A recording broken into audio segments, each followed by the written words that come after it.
Prime Minister come out, and I think he was acting like a proxy for Germany. Well, we can't have Germany coming out talking like this. It might upset people. I don't know. Something. And we've got our friend Christopher, no, what's his name? Something Christoforou over in Cyprus. Apparently one of Cyprus is one of these islands where the rich go to hide or something. There's a lot of, in his videos, there's a lot of development going on in the background of his videos. And of course he's mentioning things I didn't really, well, I'm not a religious person, you see, but you know, Paul was he executed there? I can't remember. They've got a pole there or something, and they've got a church of the burial site for Lazarus, the person who rose from the dead. Well, he's also buried on Cyprus, or so-called Copper Island. Yeah, Copper Island, as in the mineral, not as in the police force or something. And I'm wondering, but he's been there for a few weeks now, and I'm wondering why he's been sent out there. Is he going to watch what's happened when the so-called SHIT hits the fan, and he's going to see who comes into the island to try and escape what's going to happen?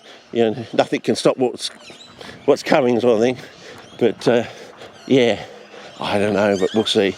But it's very strange that he's been there and he's staying there, and he's been there for, you know, quite a few months now. Why he's in Cyprus? And he's been there for so long, and he's reporting about the European situation from Cyprus. And he's walking around he's gone to basically all the little towns and, well, not cities, but, you know, coastal areas and everything around Cyprus, whether he's doing other digging, I suppose. And he's just waiting there as a reporter, waiting for something to happen, and he's going to be there right on the ground when it happens, and he'll be there with his camera, and when the shit goes down, or he knows something, you know. Is there another little St. James out there or something going on there? I don't know. What I find, which is very strange to me anyway, is how these politicians are all flying in to Ukraine totally unscathed. They're not being shot out of the sky or anything. And I'm just thinking about, is it MH17? 17, yeah, I know. Was that the one that was shot out of the sky, as opposed to MH370? Yeah. Well, they say it's gone missing, but it hasn't gone missing. I mean, the American military know exactly where it went. You know, they've got all these satellites, and they're recording everything in real time, and they can just play back the recording and say, there it is, you know. Yeah, it's quite a nice vista there. Of course, in landscape, I'd probably have to walk up further, but I've driven up there and got out the car up there and things like that. So, you know, back vistas. Yeah, these trees are quite making these protea trees sort of thing, are making quite an impression in the community. And we've got the honky nuts there on the ones which were flowering in February sort of thing. But yeah, anyway. So I find it very strange that so it's the situation with MH17 was this: the pilot forgot to punch the code in, or when he punched the code in, he didn't punch it in correctly, and that's why they got shot out of the sky. There's some shenanigans going on there, you know. Nod, wink, wink, do the old rubbing the nose from the Sting movie sort of thing. When they want to move between countries, they just punch in these special codes and they just fly, and no one shoots them out of the sky, because they're really running the show sort of thing. We have nothing to do with the planet ourselves. It's not being run by us, you know.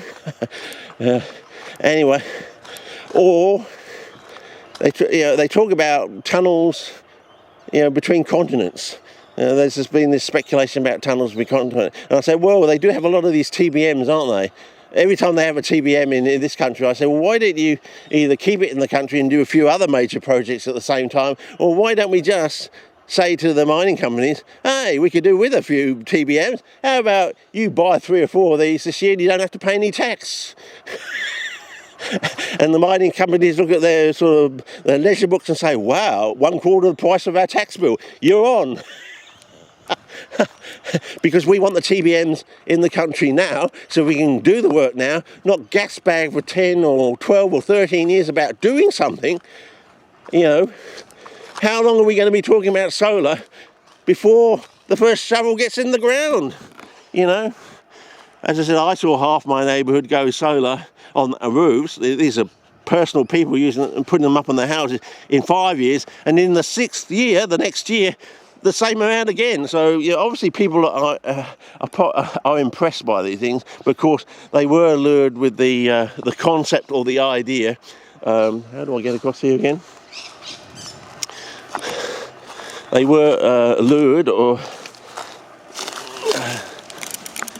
goaded, I don't know what's the word, with the idea that, you know, you put these solar panels on your roof and you send electricity into the grid, and you can get a kickback, basically a kickback. Yeah, starting to use their terminology now. And you know, you got free electricity for your house, but you also get paid by the government for running the rest of the grid, basically. Ha ha. But no, they don't want that. You know, the government starts paying its populace, its people. Oh no. Anyway, I've got to walk carefully here, so not too much gas bagging here. Oh, it's not as bad. Yeah, purple against the yellow. Good colour check there. But once we get going, get the momentum going, yep, we're across. And yeah. So in other words, they basically lied to you, I think, basically, and it's like these petrol companies, you know. They want to go to hydrogen because it's a, you know, this is the idea. They're going to transport the hydrogen around the country, you know, in pipes or on vehicles, you know, probably with nickel hydrogen alloys, so, you know, it's non-explosive or anything like that, you know. And the truck rolls over, gets T-boned or something. Yeah, there's not going to be an explosion or fire because it's all attached to nickel. And but they want to do this, transport it around the country, so you can burn it and things like that. And I'm thinking, you're mad.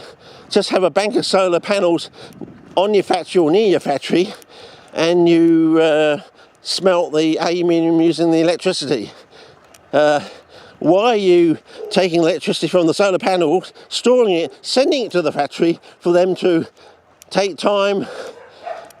Basically, because the way I see it, these petrol companies want to transition, there's a nice word for you, from their filthy lucre petroleum industry into the filthy lucre, because I think basically their business is laundering money and things like that. This is just an excuse to have large amounts of money going around and through their system, sort of thing, and they can control, with the large amount of money they can control all the politicians and everything like that. And if we go to a non-carbon economy, sort of thing, in other words, people are driving around in electric cars, people running the houses from panels on their roofs, and possibly getting money back from the government rather than actually paying taxes. The government pays you. In other words, the government pays tax to you, the citizen. Oh, thank you very much for so many kilowatt hours. Here's a stipend. I don't know. The way I don't know. Whether it's my 187 IQ, I don't know, but I just look at the world and I think it's it's crap, it's rubbish. You know, as I said, Alexander the Great would just execute all these people. He'd just say, you're bullshit. He'd have mass, he'd be like that Vlad the Impaler, you know. You turn up and all the Congress, all mainstream media, they'd all be impaled on poles and